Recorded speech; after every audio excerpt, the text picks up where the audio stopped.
各位弟兄姐妹平安，平安。现在让我们来练今天的回应诗，在你呼召之地。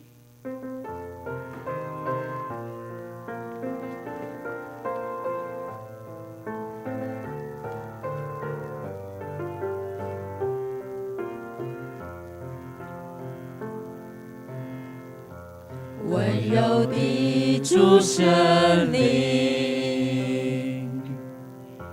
我的心注视你，主赐下的平安，拥抱我的全人，使我心感到满足。主赐爱的真理，使我看见荣光。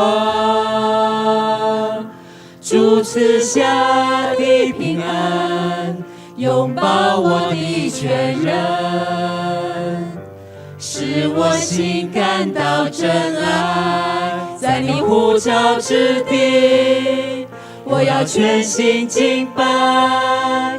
无论何时何地，我要全心敬拜。在你呼召之地，我要全心敬拜。无论何时何地，我也全心敬拜。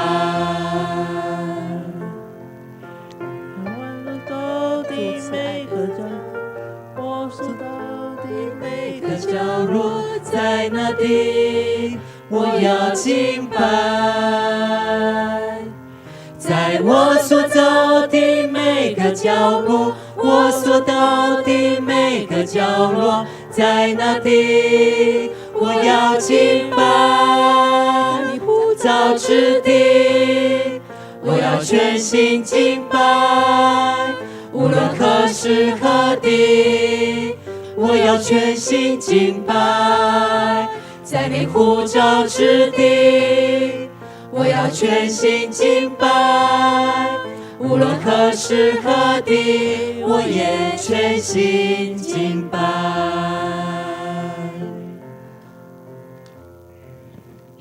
预备心，准备今天的礼拜。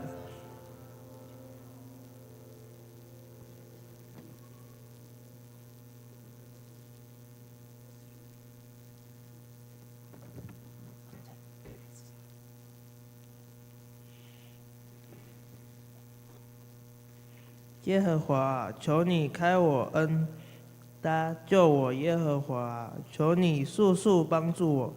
愿那些寻我要灭我命的，一同抱愧蒙羞愧。愿那些喜悦我受害的，退后受辱。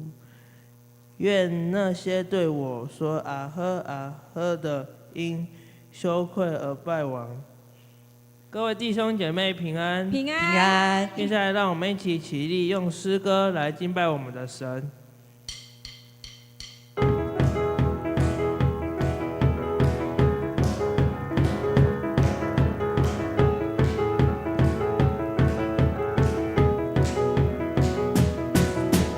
赞美主圣名，赞美主圣名，你名在全地何其美！你心是广大，怜悯不断绝，你慈爱永远长存。让我们献上赞美祭，合一敬拜在爱里，不分时代在你殿中欢呼大喜乐。让我们述说你恩典，赞美进入你的园，神的膏油就必永留在这地。赞美主圣名，赞美主圣名，你名在全地何其美！你心是广大，怜悯爱永远长存。让我们献上赞美祭，合一敬拜在爱里，不分时代，在你殿中欢呼大喜乐。让我们数算你恩典，赞美进入你的约。神的膏油就必永留在这地。让我们献上，让我们献上赞美祭，合一敬拜在爱里，不分时代，在你殿中欢呼大喜乐。让我们数算你恩典，赞美进入你的约。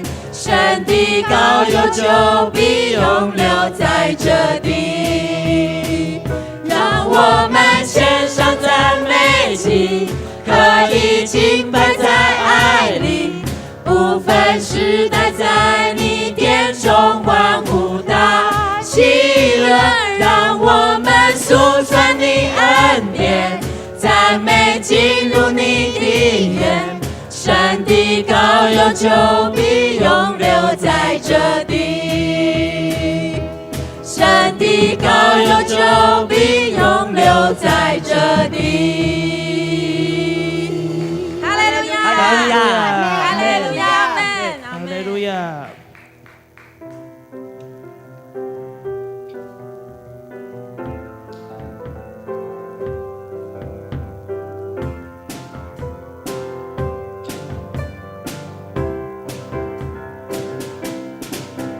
复兴的火焰正燃烧，让我们想起胜利的号角，传扬耶稣基督的真道，一起迈向合一的宣教，在主前同心的祷告，让我们忠于释迦的呼召，以赞美在宝座前围绕，让复兴的火在我里面燃烧。复兴的火，生灵的火，在我心中点燃。复兴的火，生灵的火，把我烧在主祭坛。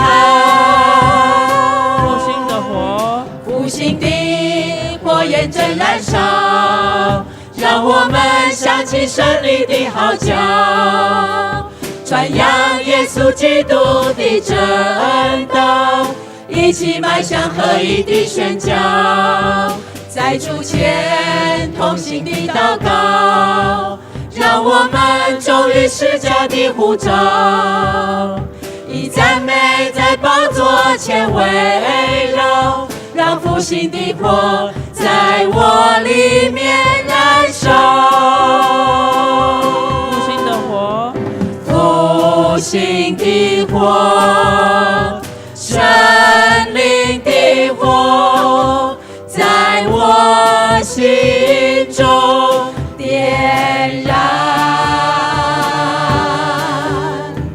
复兴的火，生灵的火，把我烧在主祭坛。复兴的火，生灵的火，在我心中点燃。复兴的火，生灵的火，把我烧在主祭坛。复兴的火，生灵的火，在我心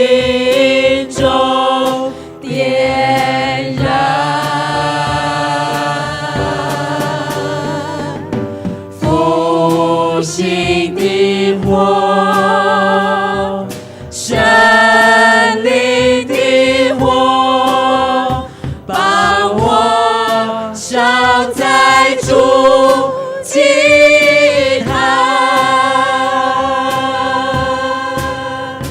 把我烧在主祭坛。哈利路亚，哈利路亚，哈利路亚，阿门。各位弟兄姐妹，我们的生命有时候会遇到困难、挑战，但记得我们是被主所拣选的，我们也有爱我们的上帝。我们要记得，你是为了接受主爱被拣选的人。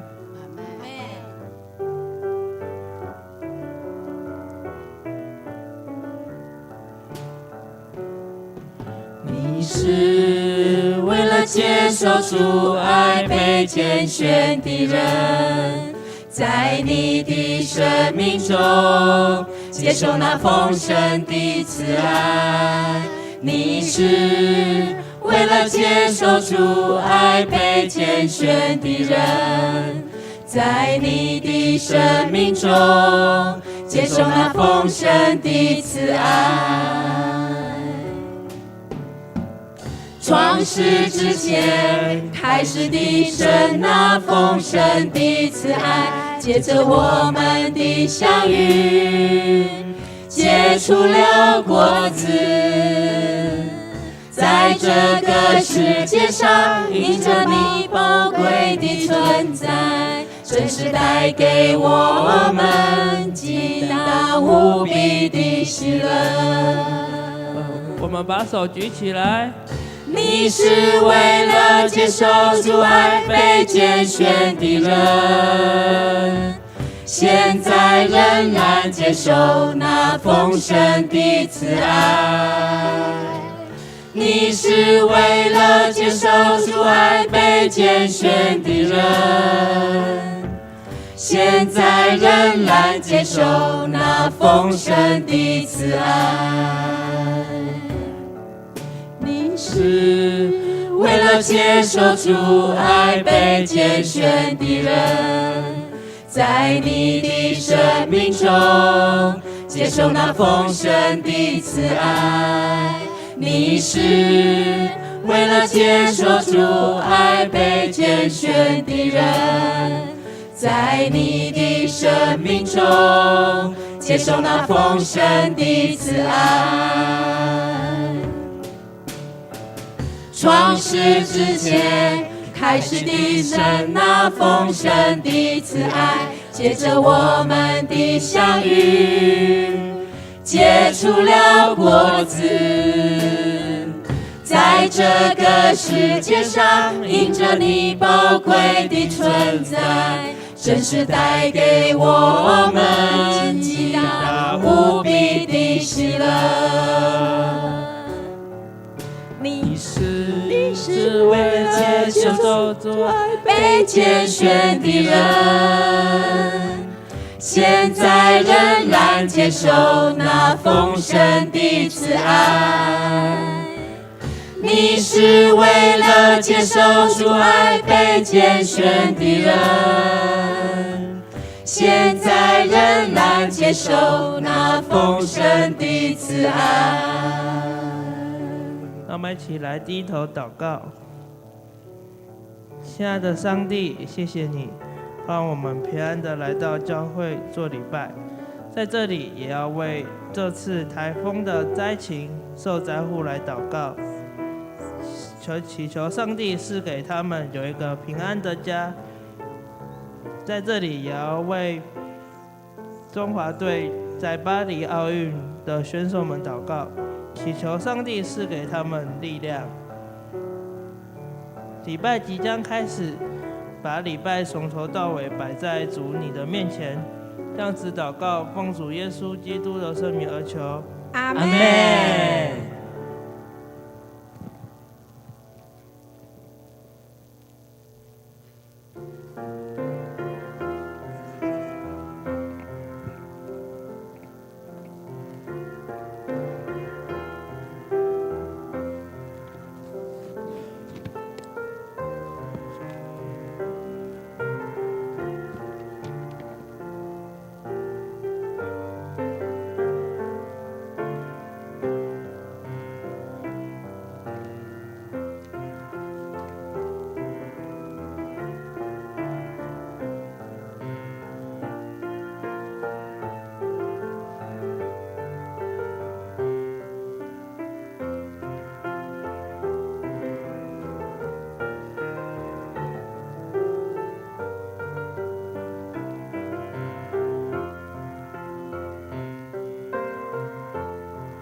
爱的弟兄姐妹们，大家平安。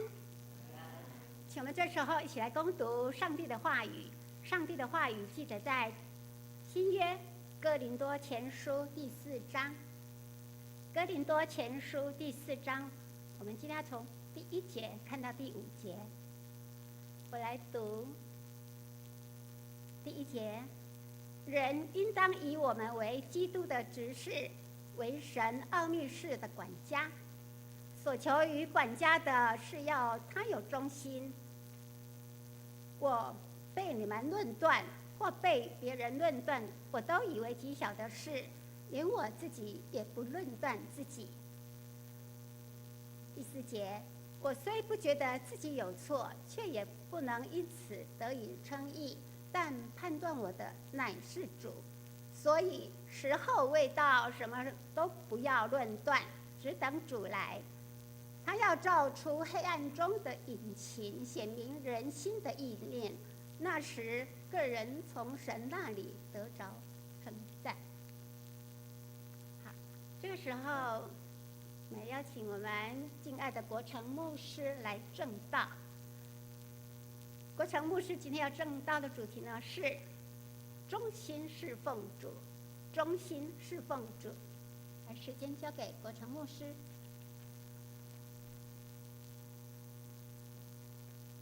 各位弟兄姐妹，大家平安。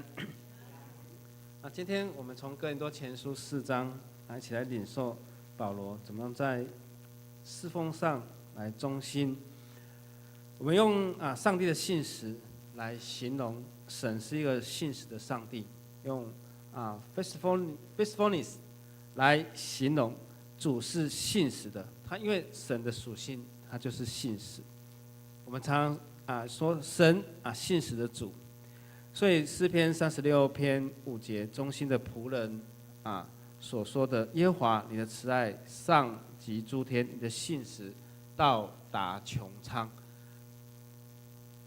所以诗人用主你的慈爱在诸天，你的信实在这个穹苍里。所以神的信实是何等的广大。所以忠心是上帝仆人的属性。我们都是神所拣选忠心的仆人，在忠心的事上，我们彼此的服侍，在忠心的教会里，我们成为一家人。阿们吗？阿们，感谢主。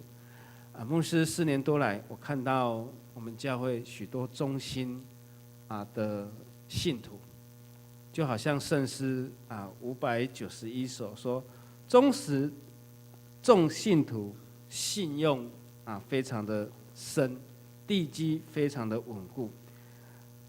跟随主的人不用害怕，因为神是我们的引导跟带领。大卫忠心在神的事上，唯一让他遗憾的只有没有办法盖圣殿这件事情，但是他也尽力毫无保留的为主的圣殿来预备，来筹划。愿神的信实上达诸天，上帝的信实也充满在我们当中。我们常常觉得说，主你有跟我们教会同在吗？是的。如果说我们常没有体会到的话，那信实可能就不存在。求神帮助我们，让我们一起来经历神在我们当中。牧师完成这个阶段性的任务，其实在150周年完成的时候，我心里面有一个想法，是的，我必须要去做一些事，在我的生命里面没有任何的遗憾，所以我必须要做一个很大很大的决定。在这个决定当下，我有跟几个啦，不是很多，当然他也不是说我特别拣选的，就我也不知道说，我就跟他们讲说，可能牧师下一步需要回去，特别是李牧师的家里面有需要，因为我常常在总会的网站里面看到，其实上个礼拜总会的网站又 po 了讯息，有一个牧师又蒙主恩召了，几岁？83岁、84岁，所以我几乎每1个月就可以经历到一些退休的牧师，他们就神拣选就离开了。史牧师特别有感，是的。那有的时候是牧师娘，有的是牧师，那有的是牧师非常年轻，有的50几岁、60几岁。当然，你们知道林荣朗牧师身体非常的硬朗，非常的健壮。但是我们为了需要在下一步做更早的预备，那我们在这个阶段性任务完成的时候，其实是有些人当下有牧师跟他们交通下一步的规划。当去年我不知道我下一步能够去哪里，我只有交托放在心里面的祷告。那几个同工、几个信徒他们就非常的安静，知道这件事情。其实，在我们教会，我觉得我们有时候更多的安静，能够让我们去厘清一些事情。安静的祷告，让我们可以看到有些事实的真相。也求神帮助我们，让我们常常在我们的灵里面安静来遇见神。我觉得神非常的恩待泸州教会，因为我看到泸州教会很多非常有恩赐的人，也非常有能力的人，也非常有服事热忱的人，也可以说集非常各式各样的弟兄姐妹在我们的教会，所以我们教会是非常的丰盛，非常的丰富。所以神在我们的当中，透过马街在150年前设立泸州教会，这是对的，我觉得这是对的事情。特别我们的教会虽然经历了许多的事情，但我们的教会如今依然在泸州这个地方来见证神。我去韩国短宣，这首歌就不停的在提醒我，让我们知道神在洪水、在风暴中掌权。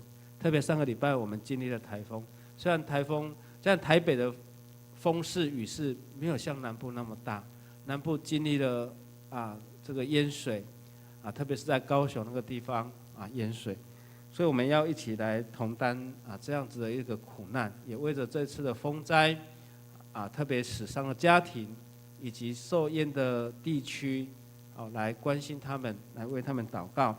特别是有财产有损失的1楼有的地下室淹水，他们车就这样子泡汤了就这样子泡水了一台车几十万就这样没了求神帮助我们，因为我们每一年都会有这样子要经历这个台风，那也是台湾在神创造的命定，因为我们就在台风的路径上，也在地震的这个区域里面，相信神是与我们同在。我们求神帮助我们让我们常在我们的灵安息的里面来经历神的大能，就如同安静这首歌，在基督里你大人，我安然的信靠。保罗在哥林多前书里面，我们看到说时候未到，什么都不要论断，只等主来，要照出在暗中的隐情，显明人心的意念，那时个人要从神里那里得到称赞。保罗在初代教会里面，他是非常重要的使徒。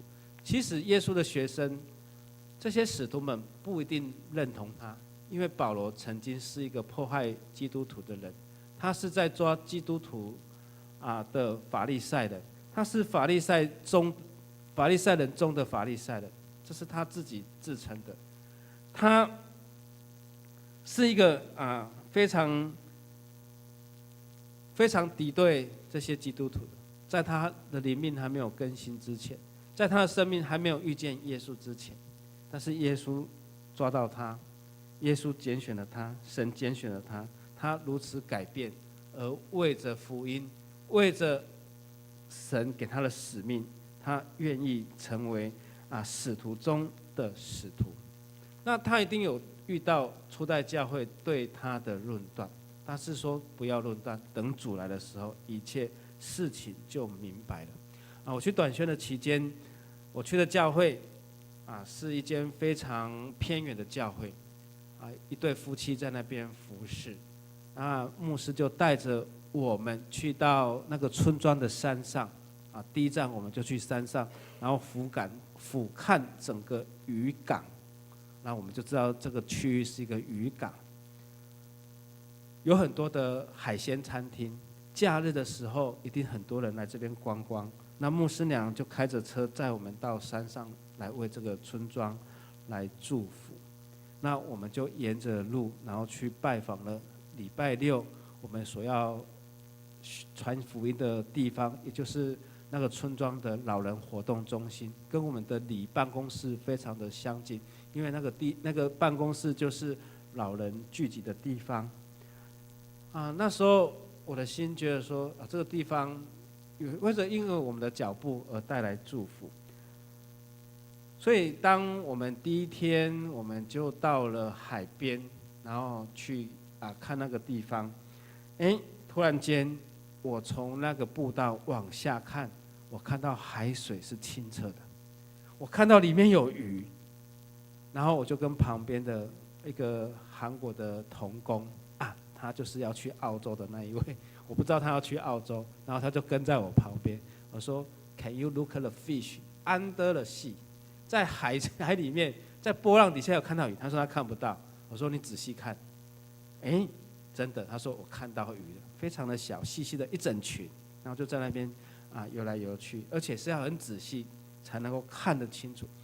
你看水这么清哦，海水这么清澈，都要很努力才看到鱼在当下。可能我们的高度也有几十公尺，那鱼也是很小，没有说很大。所以我们要安静，让这个那个水清澈，才能够知道水底下有什么样的东西。水底下有植物，水底下有岩石，就算水质再怎么不好，我们也可以知道水里面有什么东西。如果我们遇见一池污水，我们再把它搅和，我们永远看不到这池水里面有什么东西。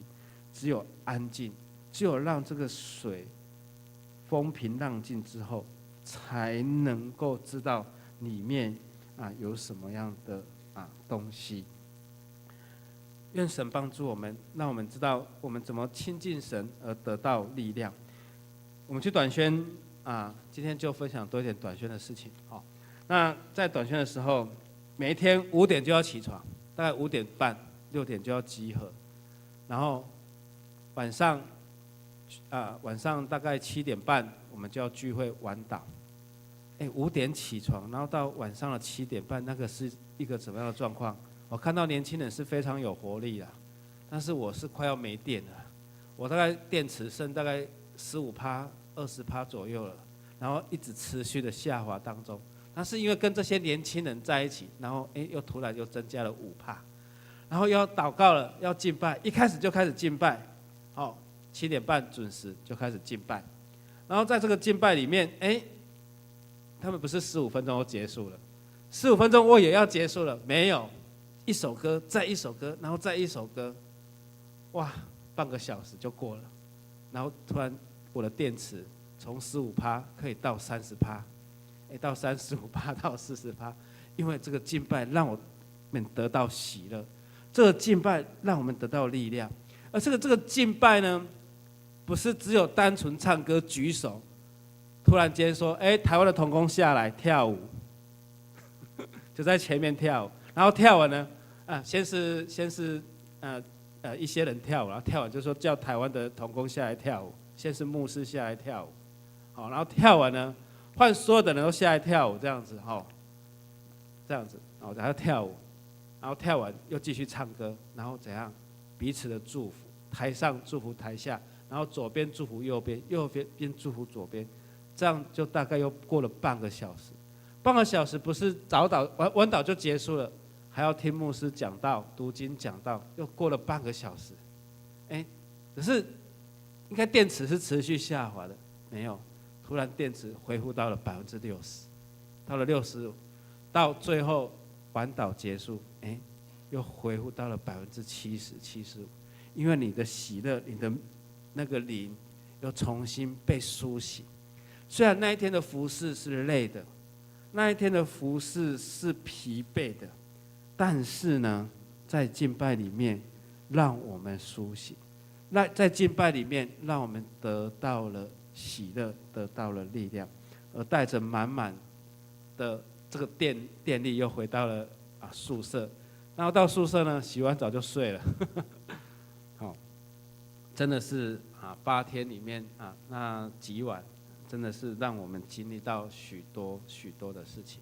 你们有没有注意看到这个图画里面有一个人像？这个图案有人收过吗？有收过的举手。哎，只有1个、2个、3个、4个、5个、6个。你看到谁？是吗？看不出来的人没关系，你老实举手。然后旁边的人，你知道的，给他指点一下。你有看到1个人吗？有，这个是年初的时候有人传赖给我，然后就说你仔细看，你可以看到耶稣。上面写 Good morning 早安，现在已经不早，现在是早午安了你看到耶稣了。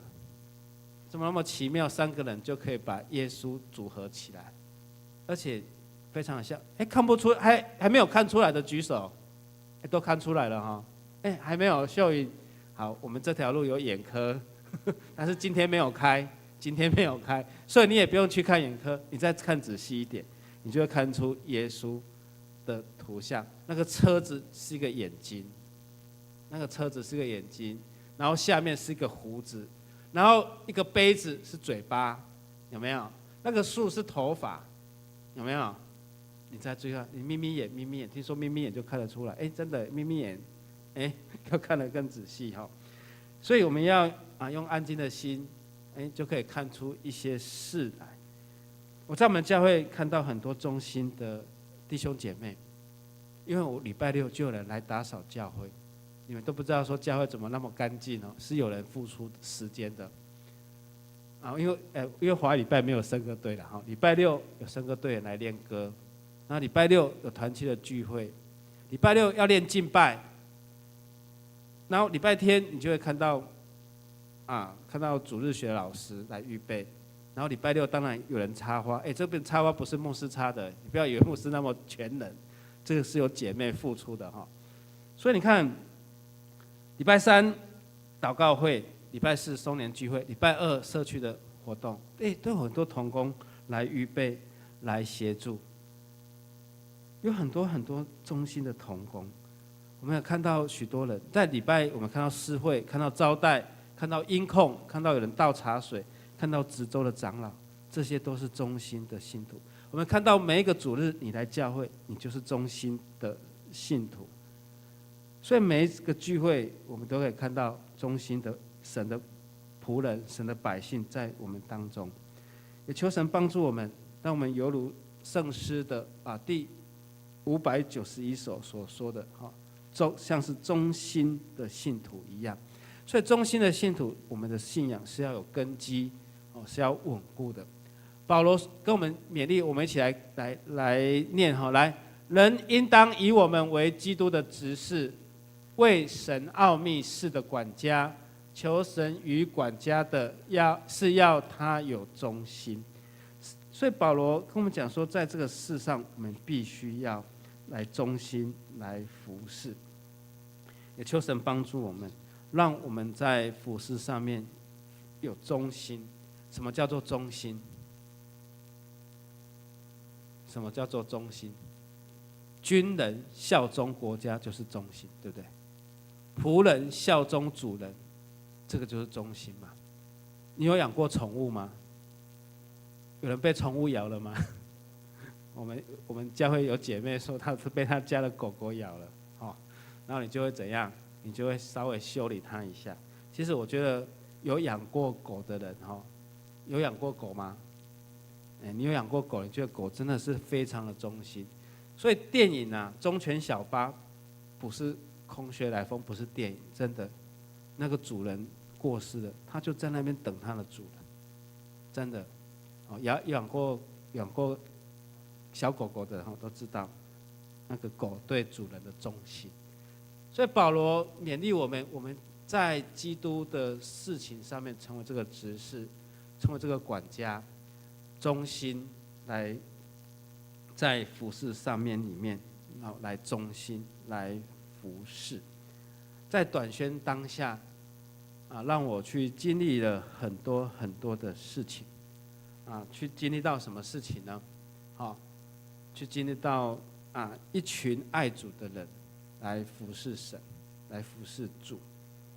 我们教会虽然只有6个弟兄姐妹，包括我去参与这个短宣，然后这个短宣也让我们知道说，怎么在这个世上来忠心的服侍主。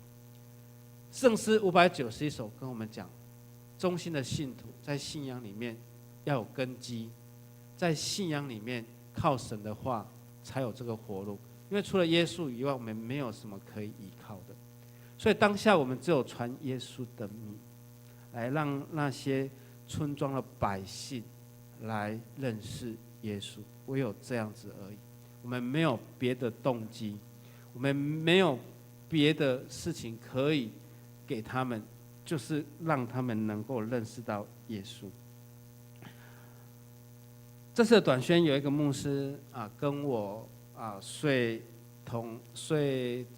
了3天我们同一间房间，就是你们右手边那一张照片除了我以外，有看到我吗？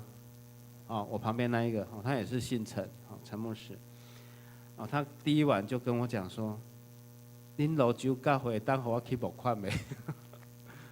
那我就跟他聊天，聊到快2点到3点，5点要起床因为跟年轻人在一起就充满着火热就想到年轻的时候也可以熬夜，那就跟他聊天，他就说他们教会因为本来是2间2间店面，因为我们在这边店面很贵他们是2间店面然后第3间店面是用租的，但是租的时候他们已经把那个墙壁打通了，你懂意思吗？就1楼就是他们的礼拜堂，然后打通了，突然间第3间店面说不租了。屋主要收回房子，那他们宁可说好如果说要退租那租的时候要怎样恢复原状？那如果恢复原状，就要把那个墙壁把它盖起来还给屋主。他们想一想，我要把这个墙壁再盖起来，又要花个几10万块，要请那个水泥匠来修这个墙，那干脆屋主你就开个价，我们来跟你买。你觉得屋主要卖，他会卖很低的价钱吗？是不会的。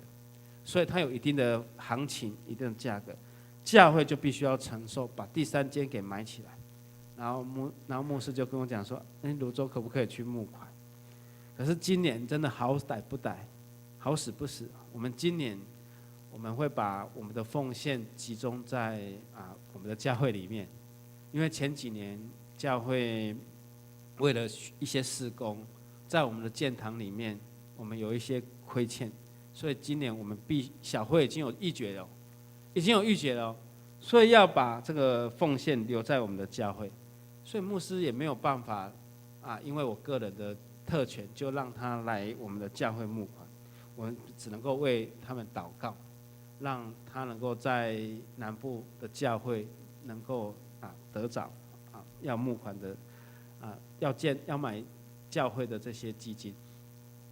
牧师想说，当时我有什么样的条件来台北呢？其实完全没有，我完全没有，只有我的岳父岳母说，你们就好好的去牧会，家里的事情不用你操心。姐姐走了怡娟牧师的姐姐是一个大概就是2岁的智能的孩子。50多岁了，但他的智能就大概2岁多。每次回去，他就是要吃东西，他大概就口欲期还没有度过那个口欲期，所以大概是一个2岁智能的大孩子。那长期就是要大人来服侍他。那因为有这个需要，我们也觉得说，下一步如果能够回去帮岳父岳母来多一点的负担在这个照顾上面。让他们有多一点的时间，能够享受他们的老年的生活。所以在这样子的条件当下，2019年我其实没有什么理由来台北牧会，就是岳父岳母说，大姐的事不用你操心，大姐如果走了，我自有安排；如果是我们先走了，大姐的事我也有安排。是因为这样的声音，就让我们来台北牧会。当要来台北牧会的时候，其实我都没有去听谁的声音，我也没有去探听谁怎样，没有，我只有寻求神。因为要答应泸州教会的邀请之前，我说我必须要去完成一件事情，我去参加的短宣。然后2019年的那一届，第8届，今年是第9届，那上一届就第8届，5年前了。因为疫情5年没有办，我就跟三一教会的敬拜团的人同一组，所以那个弹吉他的坐在后面的那个都是我们的队员。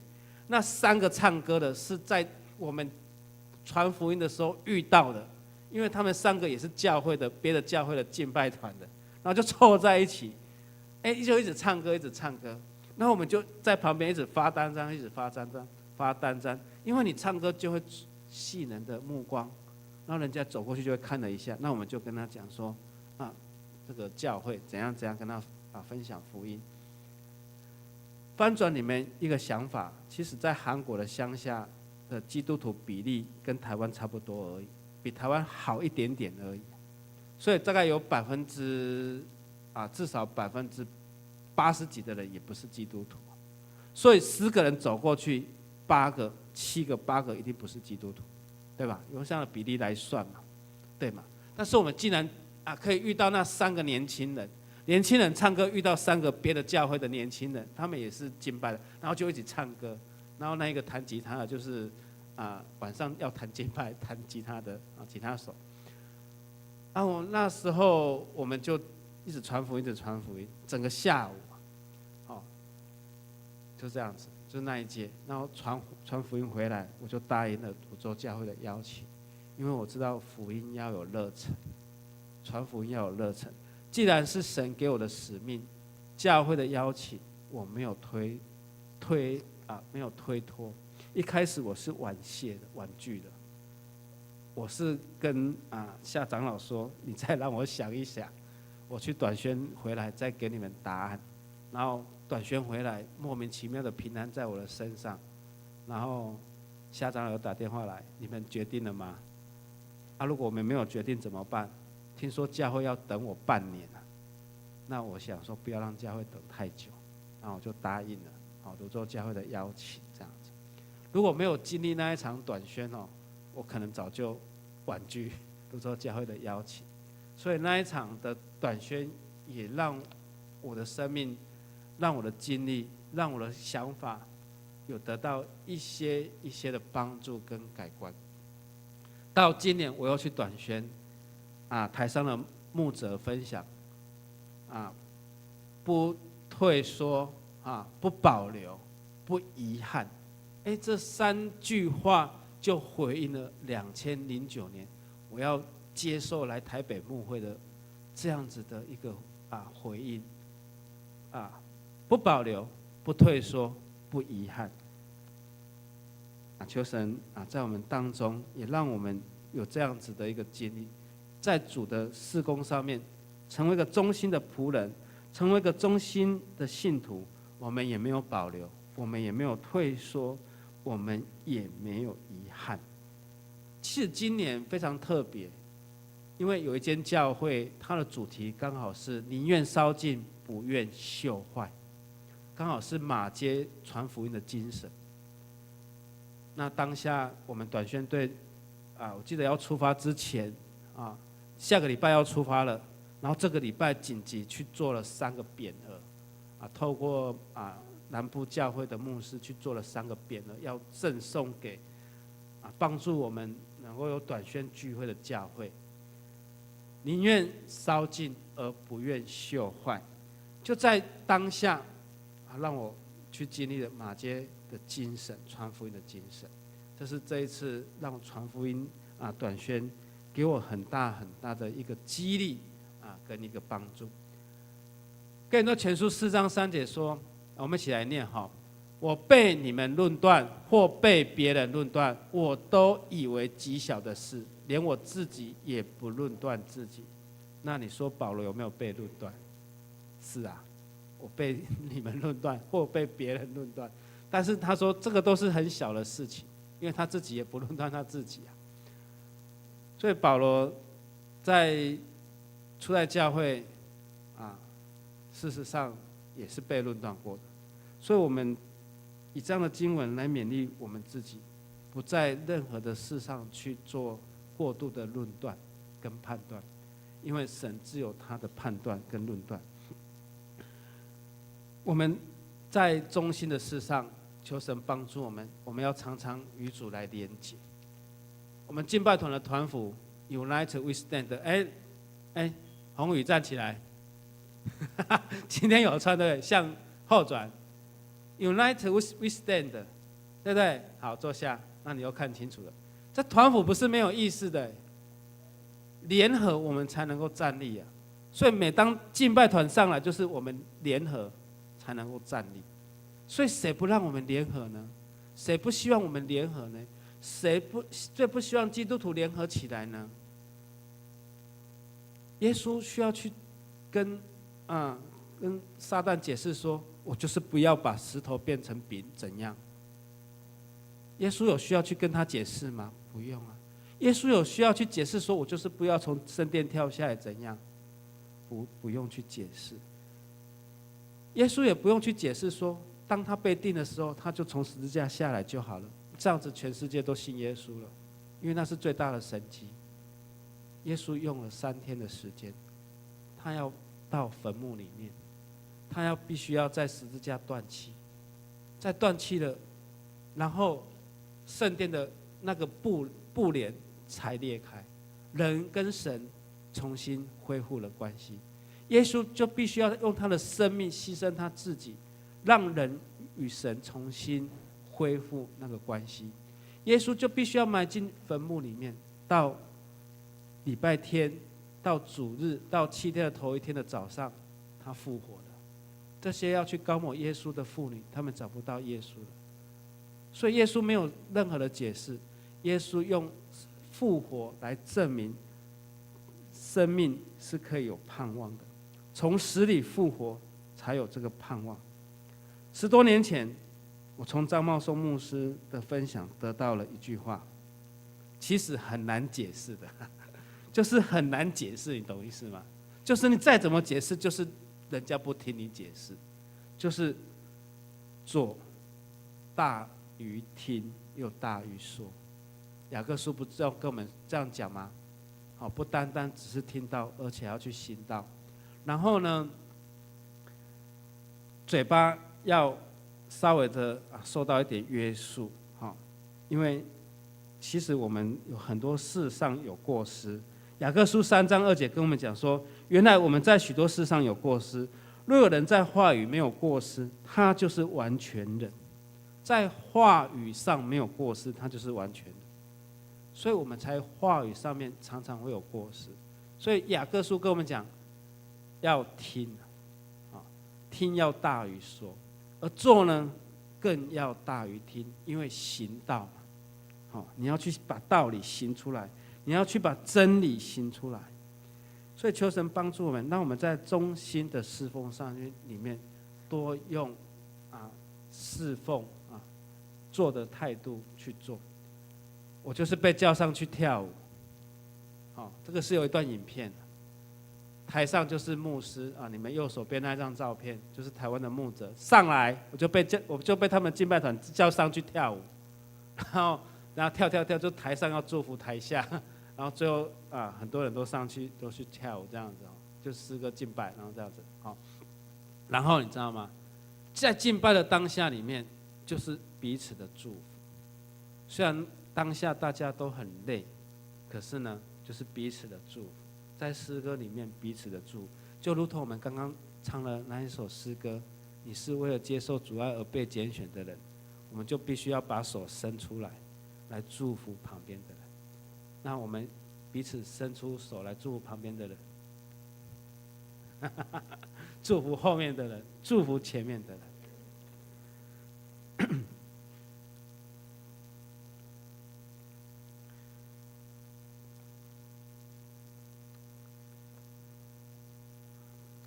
一首歌叫呼召之地，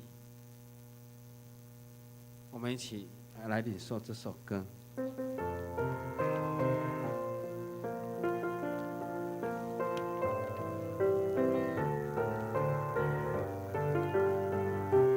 我们一起起立。温柔的主圣灵，我的心注视你，主赐下的平安，拥抱我的全人，使我心感到满足。主赐爱的真理，使我看见荣光。主赐下的平安，拥抱我的全人，使我心感到真爱。在你呼召之地，我要全心敬拜。无论何时何地，我要全心敬拜。在你呼召之地，我要全心敬拜。无论何时何地，我也全心敬拜。主赐爱的真理，使我看见荣光。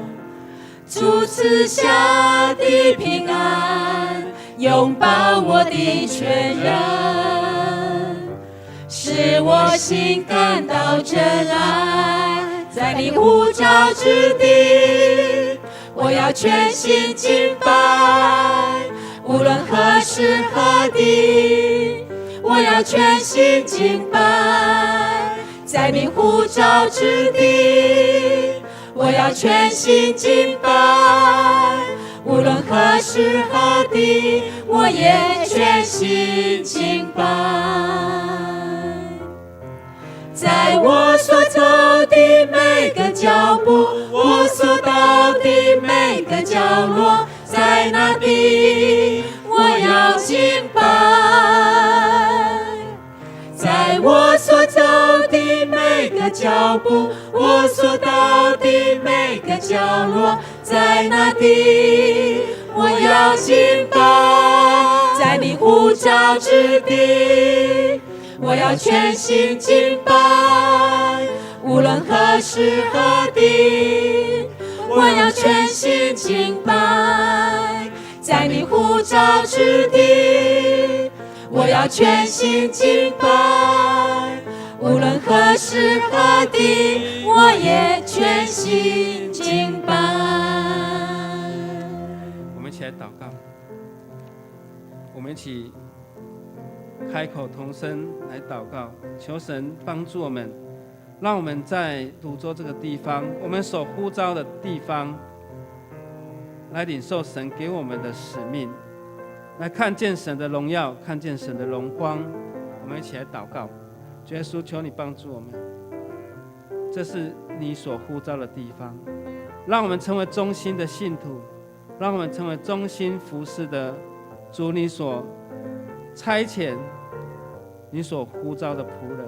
求神帮助我们，让我们更委身在我们所信的教会里面，能够更委身我们自己，让我们在服事上面来看见神你的荣耀，来看见神你的荣光。主啊，帮助我们，让我们成为忠心的仆人，而不被人论断。只有神你能够论断我们，让我们在服事的上面里面尽心尽力尽意来爱主，让我们向着荣耀神的目标来迈进，让我们的教会成为忠心侍奉神的教会，让我们每一个人成为忠心侍奉主的仆人，成为侍奉主的信徒。求神帮助我们，让我们更加的委身在这个呼召之地，让我们来经历神。求你的圣灵，主你的圣灵来帮助我们，求主你的圣灵来光照，来照亮我们，让我们的灵里面常常跟主你连结，因为跟主连结，我们才能够站立；跟弟兄姐妹彼此连结，这个教会才能够站立。让我们的教会更委身在泸州这个地方，求神帮助我们，让我们无论在何时何地，我们的心敬拜仰望主，让我们的生命是向着主，向着耶稣，而不是看着人，而让我们是以神为本的教会，不是以人为本的教会。求神帮助我们的教会，来让我们的教会经历主你圣灵的保守跟眷顾。献上我们的感恩祷告，奉靠主耶稣基督的圣名，阿们。请坐。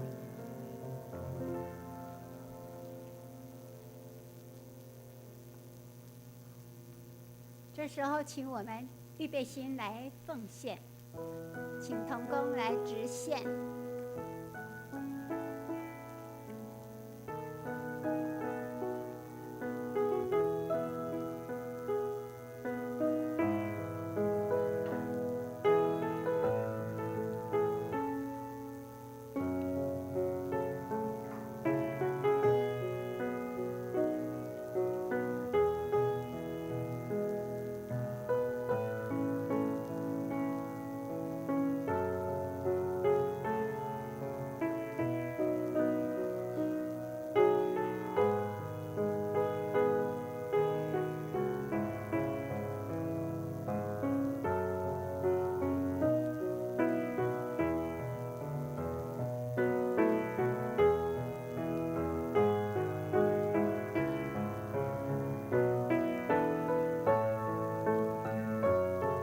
请一起站立来唱回应诗。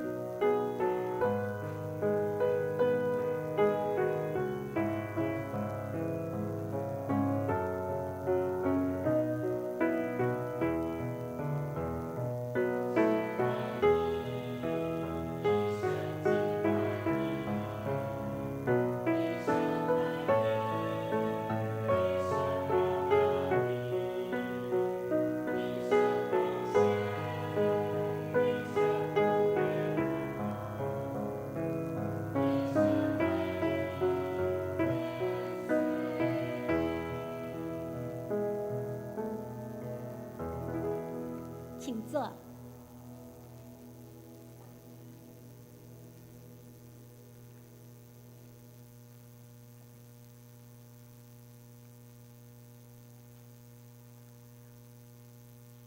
我们还是来读一下金句。今天的金句短短的金句，我们来读一下。有周报吗？短短的金句，我们来读一下。记载在哥林多前书4章1节。来，来，人应当以我们为基督的执事，为神奥秘的管家。再一次，人应当以我们为基督的执事，为神奥秘事的管家。来，我来做简单的报告。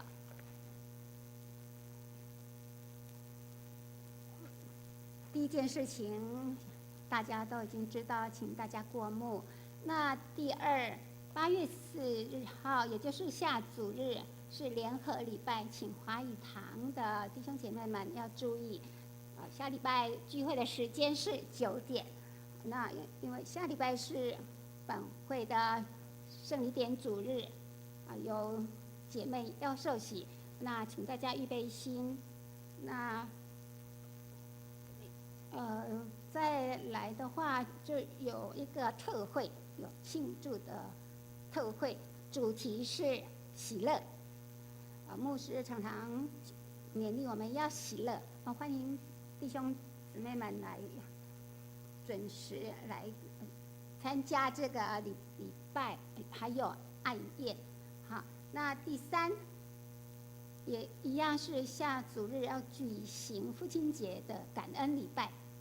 要提早来庆祝父亲节感恩礼拜那邀请大家共同来出席，一同来庆祝蒙主赐福。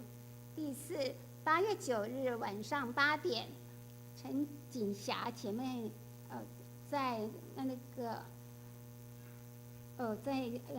应该算是周年哈，追思礼拜，因为她那个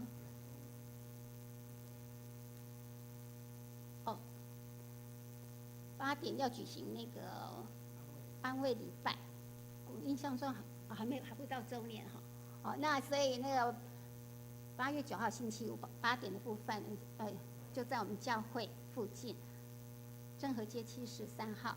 弟兄姐妹，如果时间上可以的话，那请来参与这个安慰的礼拜。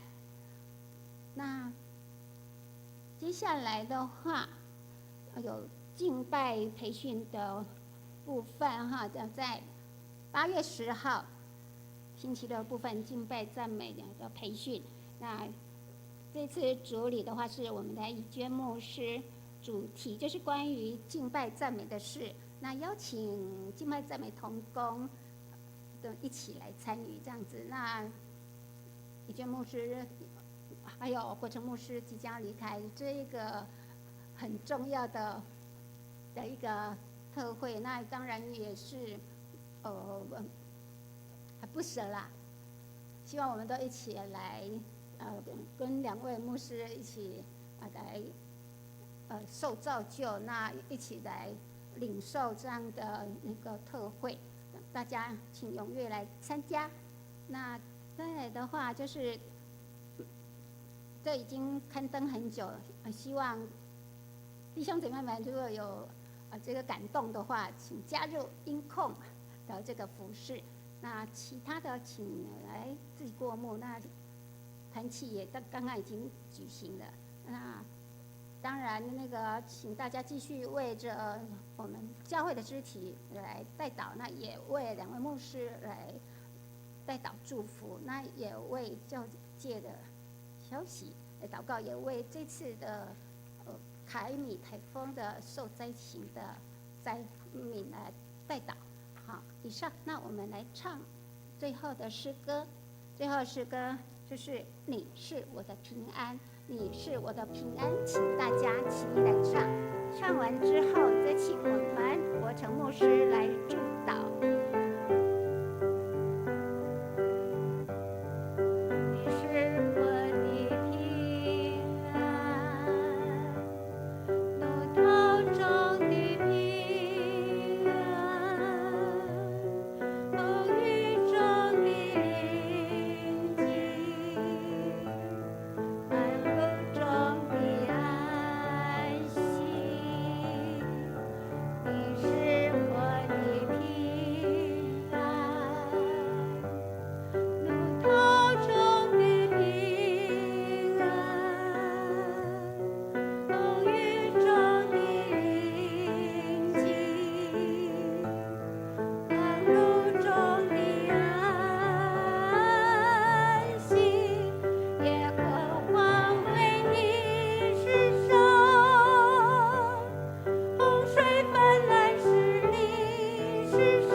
领受神的赐福。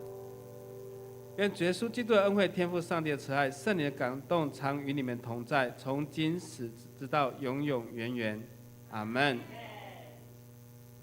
请坐。